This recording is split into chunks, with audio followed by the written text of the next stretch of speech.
And that's why I stopped eating Little Debbie snacks because, hey everybody. I had another great one for that, which was, seeing where my friends comment about how much snow there is in Donner Pass right now in California. So there's that. No, but the RV10 and RV14, the reason I remember them is that they're named backward. The only 4-passenger is not the RV14. So that's why I have to roll through my brain to figure it out. Yeah. Oh, Flying Finn, thanks for joining us. Good morning. You notice Good morning. The Patreon message that goes out always says the Zulu time because somebody asked for it, and I have to kind of think occasionally to remember if it's 0100 or 0, but either way, it's in there. We now put West East and Zulu time in the announcements. Very early morning. And I write it every time, so. Oh, looks like Mr. Ballard's in your neck of the woods. Yeah. Cool. Yeah. Got a crowd here. Yeah. Awesome. Yeah. And you may notice we logged in, and all of a sudden the comments on the right were completely different than we expected, and it was like, oh no, what are we going to do here? We can't handle any change. So, yeah. Yeah. There's no STC for this new chat. No. Thank you for your photos, sir. Oh, I need to go. I guess it's too late for me to get my king cake. I can't make it down to New Orleans. Oh, you know what? I misread that as king crab. Yeah. No, it's king cake. That's a completely different item altogether. Exactly. There's probably still a surprise inside of king crab. It's just not the one that you Actually, the surprise is on the outside for the most part. Yeah. Hey, Jacqui. Hey. Yeah. You're going to hear yourself in a minute. Yeah. Well, the Siskind Super Charlie. I think we've got something new to call it. Yeah. I love this non-flying spouse. That should be its own podcast. The non-flying. I mean, imagine if there was a parallel podcast that's just non-flying spouse podcast. I think those are the insights that we need. Midlife pilot spouse podcast. Yeah. / support group. Yeah, exactly. Oh, yeah. One of my wife's friends actually has just this. It's not even on a regular schedule, but she and a couple of they like to play golf, but what they really like to do is watch the PGA and just talk crap the entire time. Huh. And it's pretty damn funny, actually. Just making fun of the clothes or whatever. Their shots, but it's a little bit different perspective. It's I thought you were going to say they go golfing, but they like to drink wine. So, Well, they probably do that too, but all right, I'm ready. Y'all ready? Yep.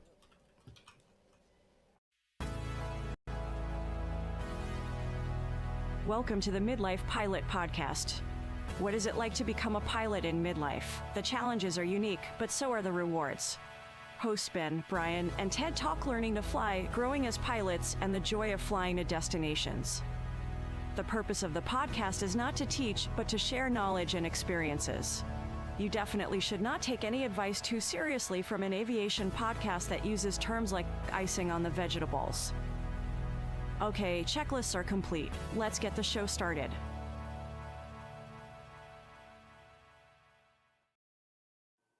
Hello and welcome to episode 168 of the Midlife Pilot Podcast, where we share the experiences and challenges of flying in midlife. Today, we're doing the debriefing fun. This episode with me, as always, it's my friend Brian and the Super Siskind Charlie. How you doing, sir? I am wiped out, but feeling good. How are you? I am fantastic. I'm just in a very good mood today. Also joining us, way out there on the West Coast, up in the beautiful, beautiful town of Portland, Oregon. It's our sport pilot extraordinaire. It's our friend Ted. Good evening. Hey, glad to be here. I'm glad to be home. We have shifted recording nights because I have some weird travel last week, so it's good to be here. Great. Did you get all your community service done? Yeah, exactly. Well, legally I can leave the state now, so okay. It's all good. Okay. Yeah. Hey, put that in your logbook. I have no good reason to be in a cheery mood. I woke up early this morning. I've told you guys about this guy. In the hangar behind where we tie our airplane down, I've befriended this gentleman that has a 1956 Apache. And for those who don't know, it is a twin-engine airplane. And he is very willing to go up and split time in the airplane and help me build my multi-time. Cool. Fascinating guy. We pull up to the airport this morning, and it is clear and a million. And he starts showing me around the airplane, and we pull out. And as we put the tug back into the hangar, for those of you who have been to McCollum, you know it sits probably about a mile north of Kennesaw Mountain, which is a famous Civil War battlefield. And we look out, and this fog just comes over the top of the mountain and is coming right at us. And it really felt like one of those alien movies where the spaceship is coming down and this massive cloud layer is covering the ground. It literally was like that. I took a video of it. And so, of course, as soon as we get the plane all ready, it goes from clear and a million to low IFR. So we had to scrub the flight. But we did spend a good 30, 45 minutes sitting in the cockpit, giving me some time to get familiar with it, which was actually very, very useful. So, but then I got to, at 10:30, 11 o'clock, it all burned off, and took my cousin and his grandson up for his grandson's birthday. So we did a little sightseeing tour. So that was a lot of fun. Nice. I saw your tail number on the Cooper bot, so I'm glad you got up. Yeah, he was 6 years old, and was a little nervous at first, but he was a champ. I actually let him take the controls for a few minutes, and we had a good time. Do you have to stand on the seat to see over the cowl? He couldn't see over it. I was just telling him turn right, turn left. Yeah. Do we want to explain to folks who may not know what the creeper bot actually is? Oh, it's probably a very worthy thing to explain. Sure. It gets mentioned on air every once in a while. Because out of context, it doesn't sound great. Well, Ted is a creeper still works, so yeah. So one of the features that our Discord, Patreon/Discord community get is there's a channel called Radar Contact, and there's a bot in there that has tail numbers of all the members that have opted in, and if it sees them up and flying, it posts and says, hey, Ben's plane is up today, or Brian's plane is up. And so it's really fun, especially in the summer when you see it, and it's just busy, and you just see everybody's up flying. But it's also got links to ADSB information and all that. This is obviously opt-in, like you said. Yeah. But it's cool because you can just click and get a live view of wherever Ben is building time or doing whatever he's doing now or whatever. Yeah. And you can even see what they're squawking. So you can see if they got a funny squawk code or not. I'm waiting for the creeper bot to be so advanced that y'all can start judging my landings from the comforts of your own home. Hopefully soon enough. Brian, I know what you've been up to. We'll get into that a little bit later. Brian has some big news that we'll share with you in a little bit. Ted, anything else you want to, anything you've been up to? Yeah, I wouldn't normally talk about it, but was on some commercial flights for my travel over the last week and a few days. And the one was interesting, which was being on final in some nice bumpy weather, and they go around in this regional jet, and I'm like, okay, it's probably just wind shear or whatever. There was a plane on the runway at the not yet towered field that we were at. So that happened, and then we land, and there's so much construction going on at that airport that they taxi off onto the taxiway, which is under construction, flip a 180 back onto the runway, back taxi down to the other side of the airport because there's no taxiway in between the two, and taxi off. And I bet there were people on board that thought these were the worst pilots ever. Between the go around and the back taxiing and the appearing to be lost. So I just felt for the pilots in that situation. That's not an everyday occurrence, that's for sure. No. If you're in a cab and the driver just goes right by the place that he slows down like he's going to stop in front of it, and then just steps on it. Yeah. Yeah. And then turns around, comes back, like then puts it in reverse, backs up in the middle of the road, then turns around. Yeah. Yeah. People don't know. No. Yeah. Exactly. Yeah. I'm never flying these airlines again. Not if they don't know where the heck they're going. So, very cool. We have our big event coming up soon, and there'll be more information on it on our website. There is more information on our website. It's the Thaden Invasion, Victor Bravo Tango in Bentonville, Arkansas, March 13th through the 15th, 2026. That is, in fact, this year. Come one, come all. Know that we are not able to secure parking. It's a first-come, first-served basis. If VBT is full of parking, Rogers Field is right around the corner with plenty of parking, and you can even go, and we've got access to Sugar Creek Airport, which is owned by Legends Air. They've got a clubhouse, great camping, and Grass strip. The grass strip. Yeah. So you can go to our website, midlifepilotpodcast.com, and there is a section called Thaden Invasion. And you can we've updated the RSVP form. If you've already done it, you don't need to do it again. But if you're interested in coming and want to let us know about it, you can go to the website and provide your information on that. Can I add real quick that I did fly there last week. Oh, yeah. That's right. Yeah. And Ted, I know you've been there before. Ben, have you been there? Negative. Okay. Well, anybody who's on the fence about attending this event, whether you attend this particular occasion or not, I have to say, please get yourself to Victor Bravo Tango. That is the coolest airport and FBO that I have ever seen anywhere by leaps and bounds. It is incredible.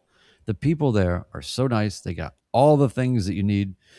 And at the fly-in event that we're having here, we secured a lounge area that's a private. There's a hidden door to get into this upstairs balcony lounge area.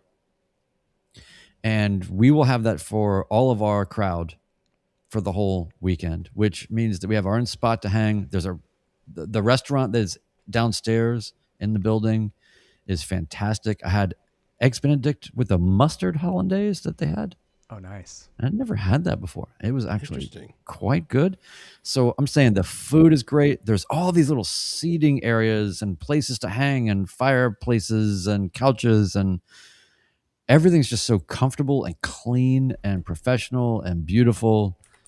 It feels like you're really, really, really somewhere else. But I'll just say that I spoke with our one of our main folks that we've been in contact with there that runs the tailwheel program out of there, and he had a great point because he said people that are raised here as pilots have a very sad road ahead of them when they go anywhere else, when they go to absolutely any other FBO, any other airport, because this is as good as it gets. And he knows that. So anyway, we have an incredible space and we are right there.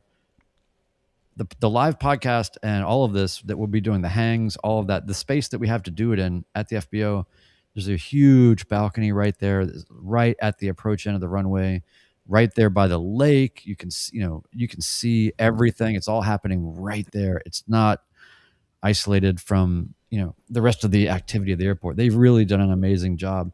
By the way, stocked pond to fish in, kayak right there at the approach end. All of these things are just within feet, but nicely. I'd like it pointed out. Ted went there last year, but this was really, Brian is talking it up a significant amount, but that was before he ever went to it. Mm-hmm. We've set the location months and months ago, And now for you to have been there, what I'm saying is we haven't been paid to say any of this. We picked this place 6 months ago, and Brian nor I had ever been there. So, this is legit. This is not Brian just saying, "Hey guys, this is the best spot on the planet," just because we're going there. I've got two things to say. Number one, I told you so. Number two, usually when we talk about a cool FBO, they're usually, kind of oriented toward the big jets, and they're just so premium inside. You go into the bathroom, you stuff your pockets full of all the goodies that are at the counter. Yeah. You drive a car that's worth more than you can afford. This is a premium FBO that is aimed at the GA market. And when you go in, it's very obvious. Everything about it is kind of geared toward GA, adventure, having fun, all of that. And they do have jets that come in there and everything else, but it's very much aimed at I'd say our crowd, which is really neat. And I'm trying to think of others that are that way and are premium. And for anybody that's concerned about getting in or out of there, as long as you're on flight following, it's super easy. Just be on a flight following, and you really don't have to. You just got to pay attention and be on a flight following. That's basically it. We'll include in the show notes, but Seth Lake, our friend who will be doing a Wings credit presentation there, has on his YouTube channel a video about flying in that airspace and what you really need to watch out for if you're on flight following or not. I've seen it twice now, and I'll watch it again right before we go just to make sure I'm familiar with it. Yeah, but, definitely check that out. And you get flight following from the ground at Bentonville at VBT, and you can just call Razorback Approach from the ground there, and they will just basically get you set up to go. Super easy, not complicated. It's busy, but it's not. I just want people to feel like it's not a overly complicated place to come. You just got to pay attention and participate in the system and all of that. Now, Brian, did you catch what the name of the restaurant is? It is called Louise. Do you know why? And it's because it's named after Louise Thaden, who became famous for being the woman that we named the Thaden invasion after. Of course. This is Thaden, VBT is Thaden Field, and it's named after Louise Thaden, and she's a very famous aviator. Aviatrix, I believe, is with a really cool history. So awesome. Real quick, can I just knock out this housekeeping and we'll get into the thing? I ask you to do so. So you can join our Patreon community and help us keep the Midlife Pilot podcast ad-free. Your support makes the show possible, and every membership level gets you into our incredibly active Discord community. Orlando Matic members are just $1 a month. That's 25 cents per episode. Get access to the community level Discord channels where pilots connect, share experiences, and support each other. At the Hershey Bar level and above, you'll unlock the full Patreon channels with expanded access to discussions on instrument training, plane ownership, flight debriefs, safety, career changes, plus exclusive behind-the-scenes content, extended interviews, and deep conversations we can't share anywhere else, but they're legal. And at the caps available level, you'll get into our podcast insiders channel where you can see how the show gets made and even help us get it made. Honestly, we poll our podcast insiders a lot for pointers and things that they'd like to hear. So 10% of every dollar goes to Freedom Aviation Network's anti-human trafficking efforts, and for everything Midlife Pilot Podcast, to support us on Patreon, to send feedback, to grab yourself some merch, to check out the event information, read the blog, and more, visit midlifepilotpodcast.com. And if you're enjoying the show, leave us a 5-star review on Apple Podcasts. We will read it on the air. Hit subscribe, follow, do all the things in your podcast app. It really helps us raise our little profile here a little bit so that other pilots can find us. So that's it. Excellent. I'll go over some of our Patreon and Discord things that have been going on. Want to thank our new people that have joined. At the Hershey Bar level, we have NC Aviator. I'm going to guess that's North Carolina Aviator. And we have Jim S. At the Beast Stole Kit level, we have Anthony. And at the Caps Available level, we have John W. And we have some feedback we may be reading from John later.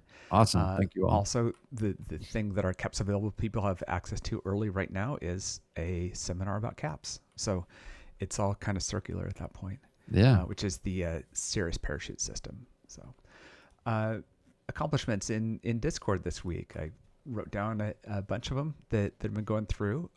Checkmate Barry was in General Aviation News. He shared a picture of a newspaper, a newsprint, which that actually exists still. So there's probably a link to it too, I imagine.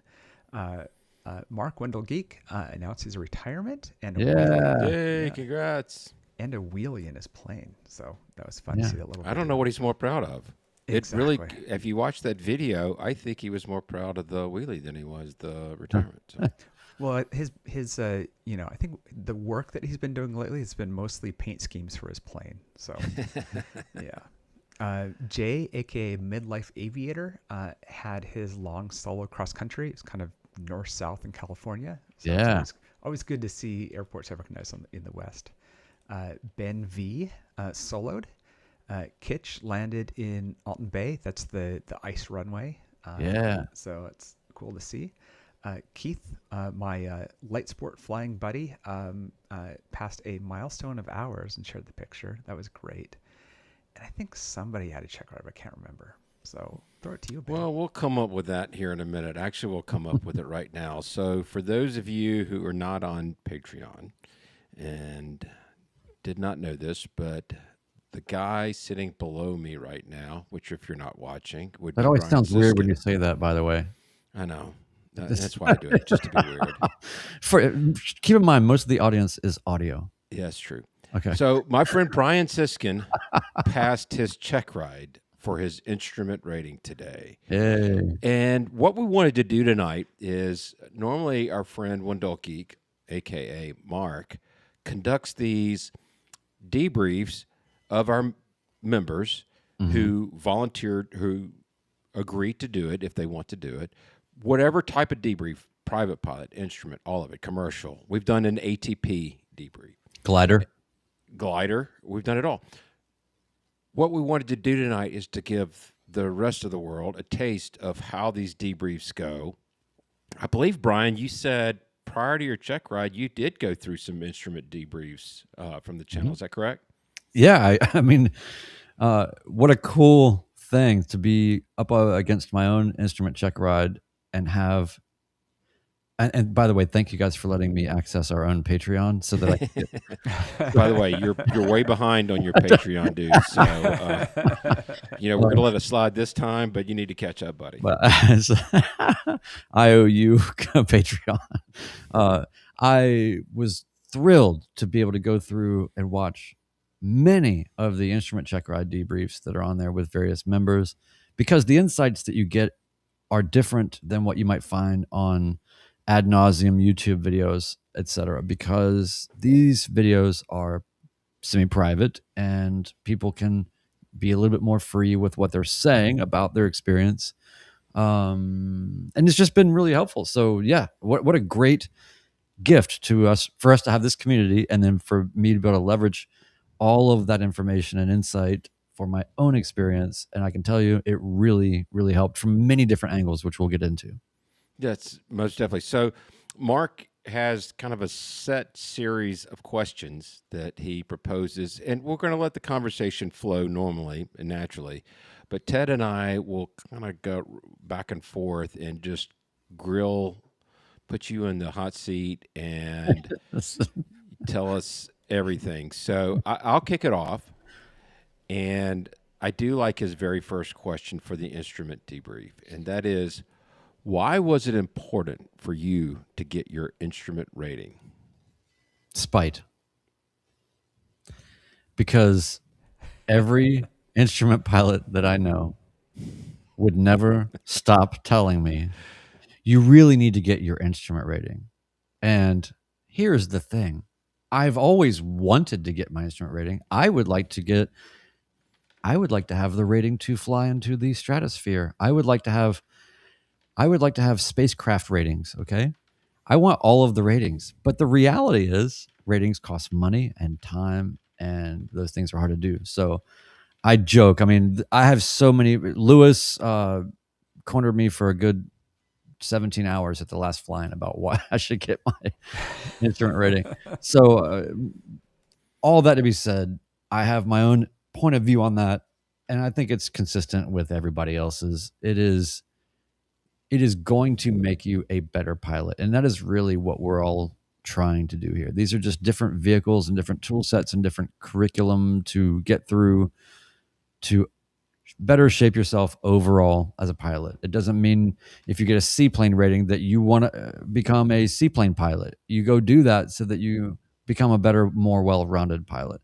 So for me, the reason why it was important for me to get instrument rating was to become a better pilot. But also, I'll say this, and this is hard to articulate, but I'll just try to get it out real quick before we get into other things. And I'm sure many people that are VFR pilots that have not yet accomplished their instrument rating feel like this maybe at times, especially the further they go into VFR. I did 800 hours of VFR flying before I got my instrument rating today. So it took a long time for me to get a sense of what I'm hearing on the radio. What are they talking about? Where are these people? It just really, the process of instrument rating, the instrument rating has now completed the picture of the NAS and how things work and all of that. So I just wanted to say that anybody that wants to become a better pilot or have a complete picture of what's going on, the instrument rating is the path to go. Oh, and by the way, you can file and fly in less than VFR conditions. So what a great... There's that. Yeah. Which is, not a small thing. Yeah. Now, before we get too far into the questions, John M. is asking, was it as bad as you expected? Was it as bad as I expected? The Checkride? Let's say the learning and the training and the Checkride. Yeah. It's kind of a funny question because I'll just say yes. I would have been disappointed if you said anything else. It was... I know that, look, everybody's unique. Everybody has their own thing. I'm not a software coder. I'm not an engineer. I'm not the type of person whose brain takes to instrument flying like a fish to water. It is antithetical to how I think and how I function. And while I do understand and appreciate systems and hierarchies and logic and prescribed outcomes and procedures and all of the things, I definitely can appreciate structure and what it provides. But it is a lot. So let's just say it's a lot. And somebody like One Dull Geek, for him, I think it took him maybe 3 days to learn what I've been working on for the last 6 months and going nuts trying to figure out. So it's been very, very challenging for me. And in terms of the Checkride, the training and the Checkride, I'll just put those together and just say, I wish that I could say it different. I didn't enjoy it. I saw it as I'm sitting down to eat raw broccoli until I've had my fill of the vegetables that I have to eat in order to reach this status to be able to do the next thing. All that to be said, I really believe that I will totally enjoy instrument flying now that I'm out of the hoop jumping of the training and the requirements and this is on the Checkride. This is, I remember when I was stuck in Shreveport, Louisiana 3 years ago as a VFR pilot because of the weather, and there were some Delta pilots at the hotel that I was talking to, and they said, "You really need to get your instrument rating." I'm like, "I know, I'm stuck here," and they said, "Look, it's a lot, but you only really need to take about 10% of that with you. You're gonna the rest 90% of it will just go away." So that already had me at odds with even the endeavor of instrument flying because it's hard. And I don't want to take on a lot of extra information. It's not to say that everything's not important. And I've kind of talked about this before. But anyway, the point is just the training and the Checkride did not enjoy, would not recommend. But it depends on the type of person you are, Yep. the type of brain that you have. But for me, I can't say that I enjoyed it. So I'm going to get on to the next question, but quick follow-up to that. I have always thought, after watching your YouTube videos and being a huge fan of your videos for a long time, that you're a very cerebral person. And I always thought IFR was more cerebral than it was stick and rudder. And I do believe that it is. My question for you, you did kind of a do-it-yourself accelerated course. Is that a fair statement? Timu. Yeah, Timu version of the accelerated course. Yes. Do you think that may have sucked some of the fun out of it? No. Okay. No, I don't. Okay. And honestly, as much as I did a homegrown semi-accelerated course, there was a lot when I was going through my logbooks to make sure everything was in check before the check ride. I was really proud of myself for taking time to do simulated instrument things a year ago, 2 years ago, just offhand from time to time when it was easy enough and there was a safety pilot that could do it with me, just to start building those skills in that time in whatever way that I could, just chipping away. And this is definitely an exercise in trip, fall, succeed, like I've talked about. I just kept chipping away and putting things in the bucket and then coming back to it later. And then before I realized it, pretty soon I realized that I had actually accumulated some things here and I actually wasn't as far away as I thought. And that's when I turned on the afterburners and went in, knocked out all the written things and took Erica Gilbert's course, which was fantastic. Highly recommend. And did everything I needed to do to just ramp it up. So on one hand, it was accelerated. On another hand, it was a slow burn to start. Yep. So I want to, this is going back to one of Mark's questions that he asked on the debriefs. I'm going to change it up just a little bit because I noticed in the chat and I've noticed from other feedback that we've gotten that there's a lot of pilots that are going through VFR training right now. Maybe they have eyes towards IFR afterwards. Maybe not. Doesn't matter.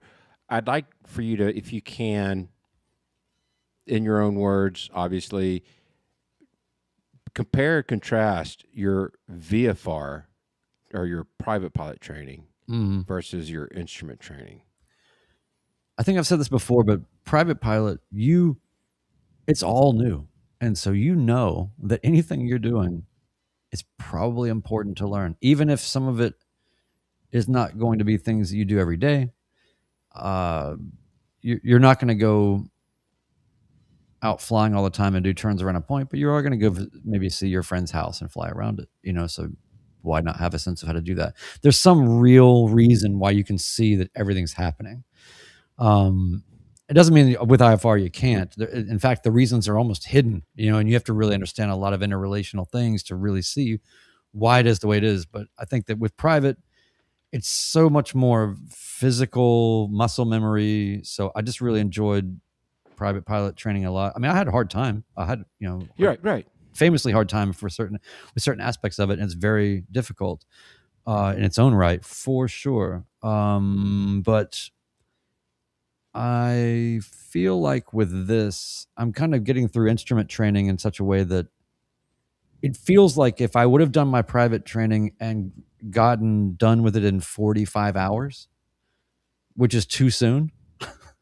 You know what I mean? Even though the legal minimum is 40, I feel like that's kind of what I did with instrument is I was able to just get the requirements done and a little bit more and get through it. Now I can actually start. Right. And go from there. Does that answer the question? It does. It does. Ted, do you want to get Mike Alpha Golf's? Yeah. Let me pull up Mike Alpha Golf's question here. He said, if you expected a bit of an unfun process and it was so, what's something that was unexpected or surprising? I think what would be unexpected or surprising that I've experienced is how hard it is to get the correlation phase of the learning an instrument happening. And I guess what I mean by that is intellectually and on paper, I understand exactly what needs to happen. It's not, in many ways, it is not complex. It's not abstract. It's you go here, you do this, You turn this, you come back inbound, you do this, you step down to these altitudes, or depending on the type of approach you're doing, or here's a glide slope or whatever. It's all completely laid out. There's no imagination needed. In fact, the last thing you can have is imagination. And please don't have any imagination. Yeah. But I think what I have found to be most surprising is how difficult it is, even with a reasonable amount of VFR flying experience and just overall flying an airplane experience. 800 hours is a reasonable amount of time to be used to flying an airplane and having some sense of governance and control over the physical controls and how you correlate brain and intention, plans, outcomes, whatever it is. I have found it so hard to get my body to do what my brain knows better. The muscle memory, the corrections, really making them small corrections, the set it and leave it, let it come to you. All of those graces, I fully understand. But when you have energy ramped up and you're on a check ride or whatever, it's very hard to keep yourself from doing things you shouldn't do. Or, when you're used to VFRing all the time, you take liberties with the descent and the timing of your descent and things like that. And I will find myself periodically when I'm cleared to an initial approach fix, but to maintain a particular altitude, everything I want to do is I've talked to ATC. Now I can start my descent because that's all I've been doing for 4 or 5 years. And no, you cannot. Do not do that. So it's been a little surprising, I think, how hard it is to get the intellectual part of it to marry up to just the behavioral and the muscle part of it. Very interesting. So what was your confidence level going into the check ride?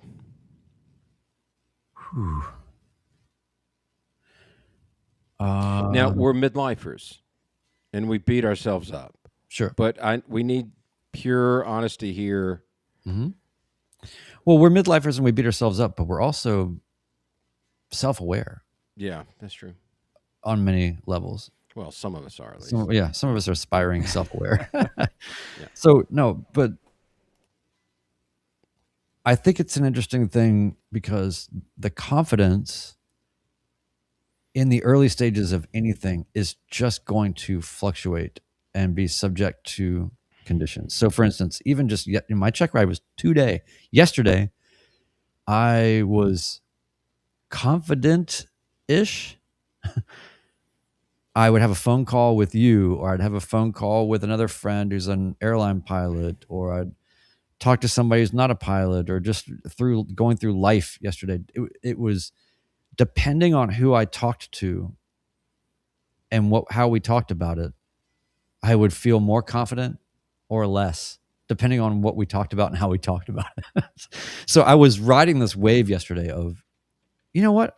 I'm actually feeling pretty good, And then 2 hours later, it's like, this is not gonna be good, So you just ride that wave. I can't say that there was some consistent level of confidence or lack of confidence that I was at, and the whole thing's been sort of like that, up and down. And I think VFR private pilot training is very much that up and down. And like I said, I am due to do a lot more instrument training, and that will sort out all of the things I'm talking about here. Just so you know, I don't see this as I've arrived and now I'm going to go send it. It's and I don't want to use the term license to learn either, because that is almost an unnecessary limiting kind of cliche. But now that I've got enough confidence that I know I've seen the lay of the land and I've answered to someone who understands everything about it, and they say that I'm within tolerances and specifications to start being terrible at that as much as I want.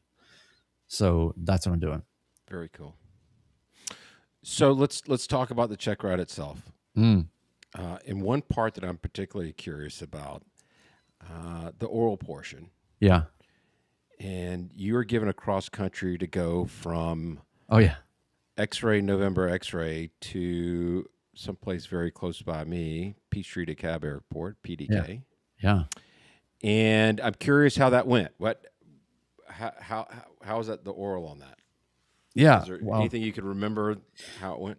It's funny. It's coming back to me slowly. It's coming back to me in almost Vietnam War story kind of You're suffering from PTSD. little flashback moments, you know. But no, he set it up to say, I do a very difficult oral examination. If you get through the oral examination, you can be reasonably confident that you will probably do fine on the flying portion, or you can be encouraged about it. Like, basically, if you can make it through this, then you're probably gonna, I think his experience tells him, if people can make it through this, then they're generally good to go in the other areas. Right. So so that that really sets the relaxing tone.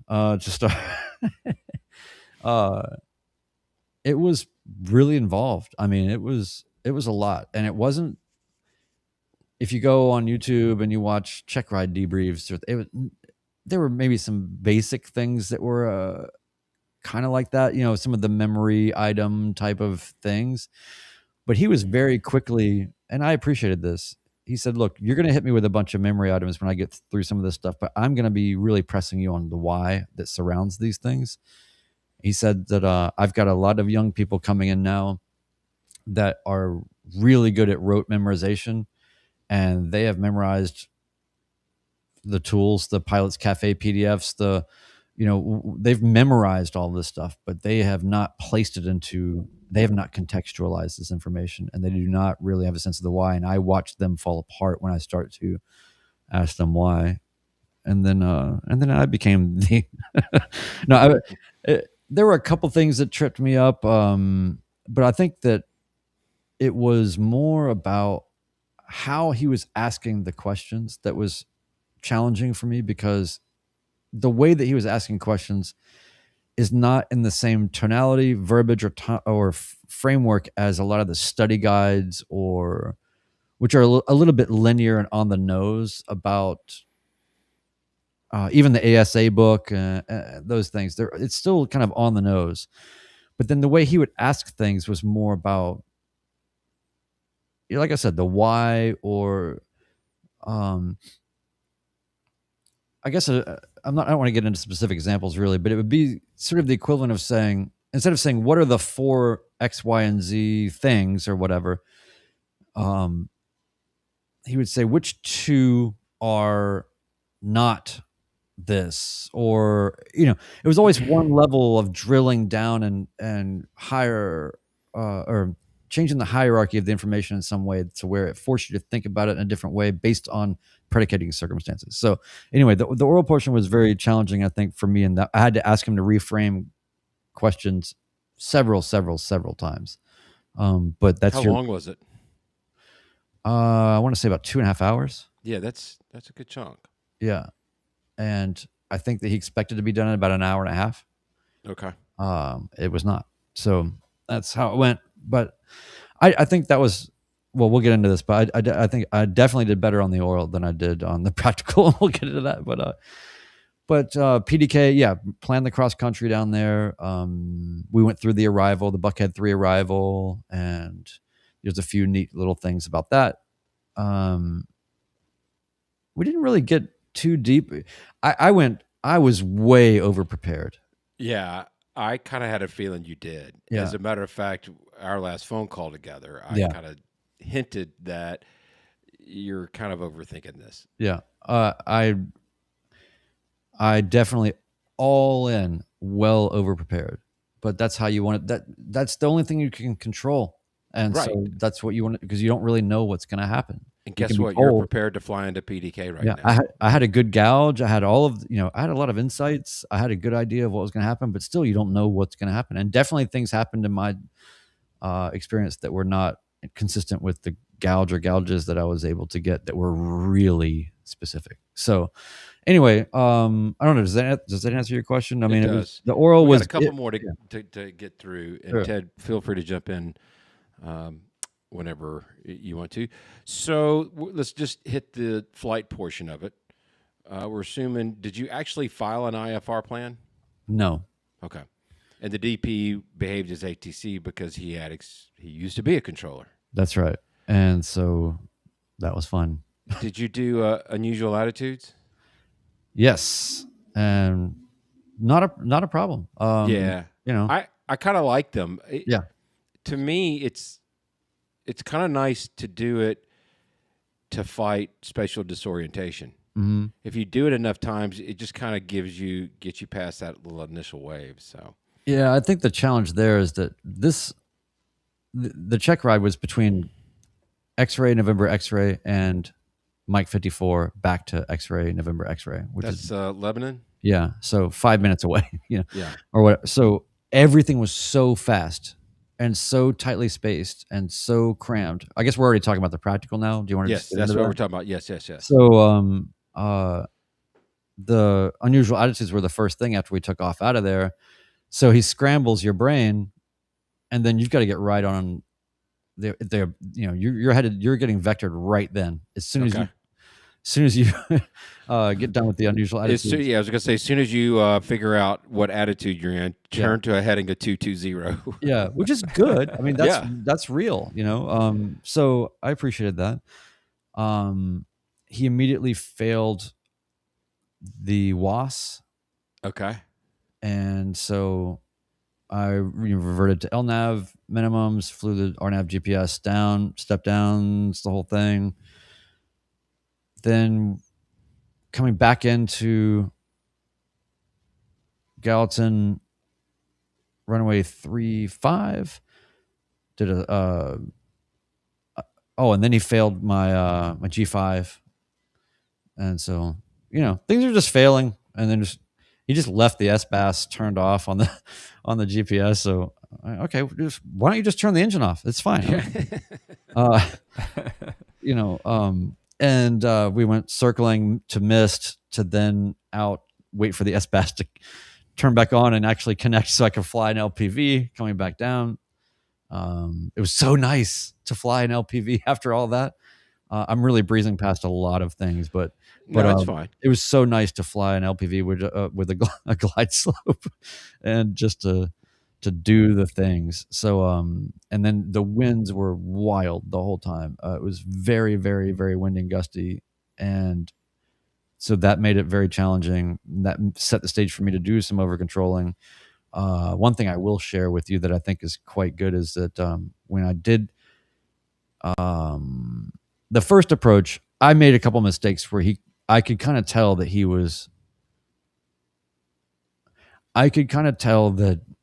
I'd already kind of I'd already moved to the edge of his tolerance level for one mistake I think that I made that maybe had to do with altitude. I can't remember. And so I knew that I really needed to do a good job throughout, and I probably overworked myself. I probably overcorrected a lot. I was amped up, was trying to calm myself down, but I just felt like I had to really run the table. It's such a tight set of approaches, one thing to the next, to the next, to the next. Anyway, coming down on that LPV, I'm thinking home stretch, home stretch, home stretch. Don't screw this up, and got down to minimums, flip open the hood. There we are. And now we got to land. I'm having to maintain 85 knots, 200 feet off the ground at short final to get through this wind.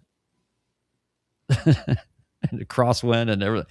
And he said, right at that point, I mean, we were about to go over the numbers, or we were on short final, definitely. And he said, you passed, but if you kill me, you won't be able to get your ticket.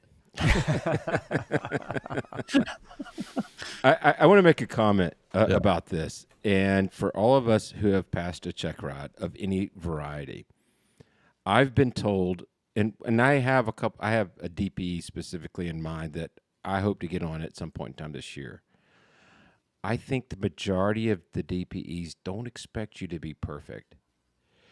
But if you see that you're making a mistake and you go to correct it, they're going to pretend like that never happened because you're aware of it. And that's all there is to it. If you're not aware of the mistakes happening, then quite frankly, they should stop you from, or fail you on that maneuver. Yeah. So I hear what you're saying, and all of us on every check ride are probably pushing the edges of those tolerances a little bit, because none of us are going to fly a perfect check ride. So I think there's absolutely nothing wrong with that. I want to get to the last few. We're going to skip around a little bit. Have you thought about personal minimums going forward for IFR? Is it too soon? No. This is very simple, actually. And this is a unique thing about my training experience. Doing this in the winter was the dumbest thing I've ever done in my life. Because number one, it's cold. Yes. Number two, icing all the time.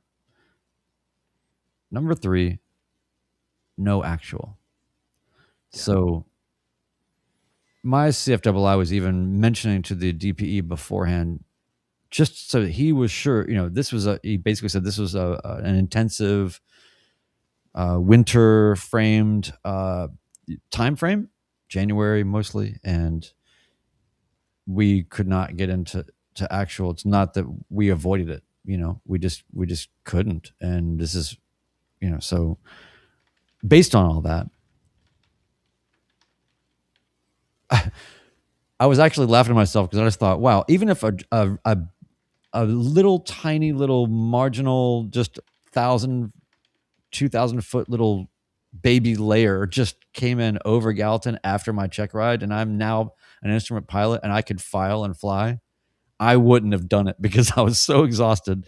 And I'm just, my thing is, I'm doing more training. I am not trying to go get into IMC right now. I need more time. And there are going to be people like me that don't get any actual. It doesn't mean I haven't experienced it.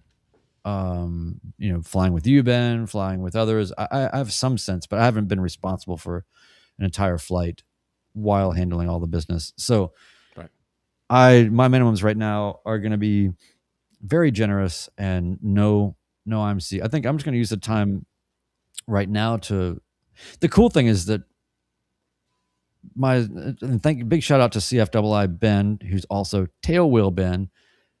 Big shout out to him. He was the best instructor I could have ever possibly had for this whole thing, because he understands all sides of it. He understands me very well as a person. And I think that's a huge thing. If you can find a CFI that just gets you, then that is half the battle. They can really stage you for information and growth much better. And this was an experience for him to get a little bit better at becoming an instrument instructor. And so we were cooperative, I think, in that experiment. Yeah. And I'm happy to report that his passing rate is 100%. So, but the cool thing about that is, otherwise his tailwheel school, which by the way, Drift Aviation, go check him out if you're around Middle Tennessee. When there's bad weather days, marginal days, or IFR days, I know that he's free because the primary aspects of his operation cannot run when it's not VFR. So I have a feeling we'll be going up and getting a bunch of time here real soon. And it'll be so nice because it'll be without the burden of the upcoming check ride and the date and all the anxiety and you have all these paperwork things and just all of that. I'm just so glad to just be done with the bureaucratic part of it and be certified on some basic level to not be a total idiot and go actually start doing this. So my minimums are very, very, I don't even really, as much as I am an instrument pilot as of today, I have so much to do. Yeah. Well, when it comes to transitioning to doing this for real outside of training, I want to hit something that Mark said, which was, I think there is imagination required when tackling real world IFR. So I just want to pass that on because you said you didn't think there was much imagination in the training, and so he's saying in the real world there is. So I think he's imagining that. No, I'm just kidding. Yeah. No, I appreciate that, Mark. I do appreciate that. I mean, it's just a different. I don't know. It's like, are you into oil painting or Tinker Toys? I mean, there's just going to be. I don't know. There's just different. It's it's frameworks. So if you're modulating frameworks, that is the imagination. Yeah. He's got a second question there, which is, if you had another instrument pilot in the plane, would you be willing to fly an IMC, such as if you were giving Ben a ride? This Ben, not CFI Ben. That's a great question. It's very circumstantial.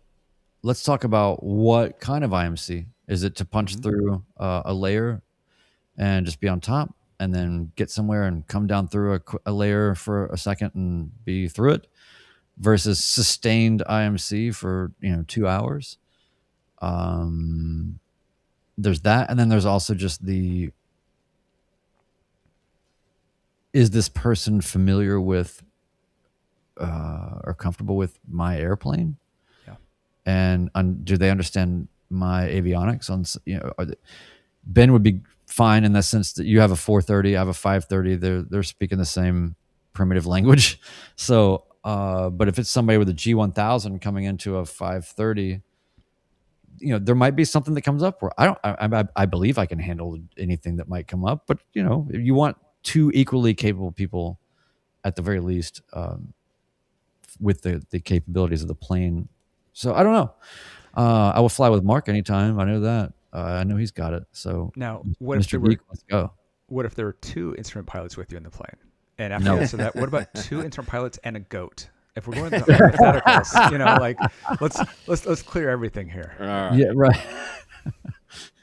I want to let everybody know, when Mark does his debriefs, he goes into a little bit more detail and asks some better questions. We've got some really good feedback that I want to get to tonight, so we're going to segue away from Brian's amazing accomplishment. Congratulations, sir. Thank you. We got some feedback, and I feel like we probably should hit the audio feedback first, Ted. Would that be okay with you guys? Yeah. One of the things we're really interested in is kind of the spouses flying in airplanes and how the spouses feel about you flying and that type of thing. We've talked about it on the podcast early on. We bring it up every once in a while with various topics because we're in our midlife and many of us have a spouse that we think about. So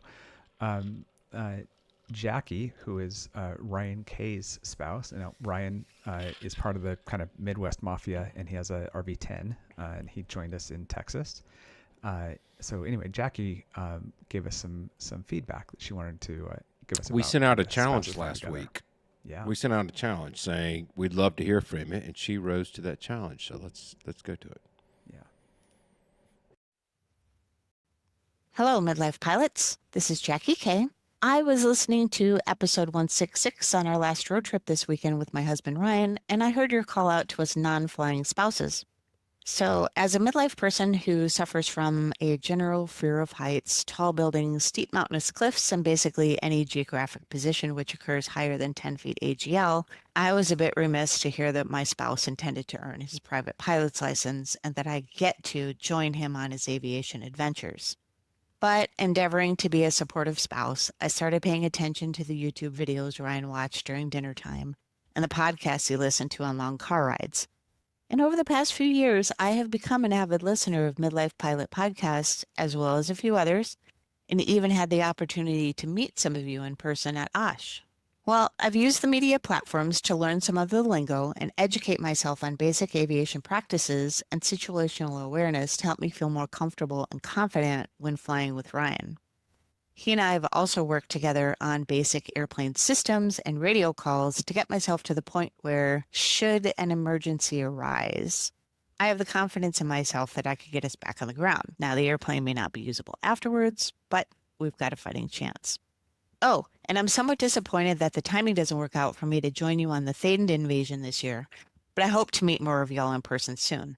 I hope this helps support the notion that non-flying spouses do listen to and find value in the Midlife Pilot podcast. Thank you for continuing to build this community of great people, and I hope this inspires more spouses to get involved. Yeah, I love that. So good. Oh. Yeah.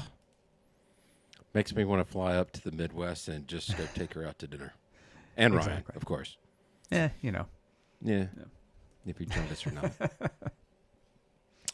Thank you very much, Jacqui, for that feedback. If you're still in the chat and you've made it this far and not fallen asleep during boring IFR talk, that's fantastic. Yes. But wouldn't blame you if you did. But by the way, I just want to correlate this a little bit and say thank you to everyone here in the chat, to everybody in the community, to you guys for helping me make my instrument ride happen. I couldn't have done it without all of the support and help and psychological help and all of the other things that I've needed along the way. Ben, you've talked me down a bunch of times. So just wanted to make sure I thank everybody. And then also when we're talking about spouses, I couldn't have done it without mine. So huge group effort. So I didn't want to let people down. I'm glad I did not. But I've got a lot to do. But I just wanted to correlate that to the spouse piece. Yep. Now, also, that voice message is the coolest voice message that we've ever received. And I would love to hear more about this. And I actually played that for my spouse ahead of time. And she said, I was just, this should be a podcast, So I just love it. It's such a humanizing and interesting and compelling parallel point of view. And none of us would be doing this without the collective, sometimes resistant agreement. So for a spouse to allow a midlife person to realize their dreams and not only do it, but then to take the time to understand it better and be curious about it and supportive and helpful and get to the point where you actually are participating in a way that feels right for you. I just think that's amazing. So I just wanted to shout that out. Very cool. Brian, we've got one more feedback. I know we've been grilling you pretty hard. You've been doing a lot of talking. Do you want to take this? Or you want me to take it? You can take it. All right, I'll take it. This one kind of hit home as well. It's a very common theme, but each has their own unique aspects to it. This one comes to us from a new CAPS available Patreon member. He wrote in. He said, "Hi, gents. My name is John W. I'm 57 and live with my wife in Washington area, up in the Northwest, just a few miles from Tango India Whiskey. I've been listening to Nearby Planes for years now and keep telling myself, maybe I'll become a pilot one day. I had an interest in aviation at a young age to the point where my kindergarten teacher took me up for a flight at the age of 6. Well, I've decided to take the plunge and dive into lessons. I've been studying for several months for the private pilot written test and plan to begin flight lessons this spring. I co-manage a firm of 10 attorneys and still have a high schooler at home, so things are busy. But listening to your podcast from the beginning," and he says he's now current, "I have learned a lot despite your mantra that you are not educators. Most importantly, I've been inspired that I can make it happen. The time you have given and continue to give the community is so appreciated. So having learned that, I have a fully developed frontal lobe. That's it. That it's never too late to join the aviation community. And with my trusty copy of The Killing Zone in one hand and my logbook with 0.9 hours of a discovery flight in the other, I'm all in for this journey. Yeah. My friend, John." Very cool. That just makes my heart sing. Yeah. That's what it's all about. That is a case study in what this is all about. When he said, "I've been inspired that I can make it happen," it's to be any small part of people making the turn in their beings and in their minds to say, "I can do this," and take it out of lofty aspiration and talk to actually direction and action and doing it. That is the most satisfying thing ever. I love this message. Thank you so much for that, John. Yeah, Absolutely. If these three can do it, I could do it. That's right. That's exactly right. John joined us in Discord, I think, yesterday, and already connected with the other person that shares his airport. So that's the great thing about Discord. It's like, oh yeah, that's right. We're out of the same airport. It's funny too, because there are some people that just kind of lurk, which is totally fine. Yeah. But as soon as they see somebody that's in their geographic region, they will speak up really, really quickly, which is exactly how I think that's fantastic. So I'm not knocking it. Yeah. All right, so we're going to go ahead and wrap up this episode. Please don't forget to leave us a review on Apple Podcast. You know, if you left 5 stars, that wouldn't hurt my feelings. Subscribe on your podcast app. And want to ask, do either of you have any other final thoughts? No. Thanks. In honor of Brian's passing his instrument check ride, tonight's bit of wisdom is in relation to instrument flying. Precision approaches, because nothing says fun like chasing needles through clouds. Signing off, episode 168 of the Midlife Pilot Podcast. Goodbye, everybody.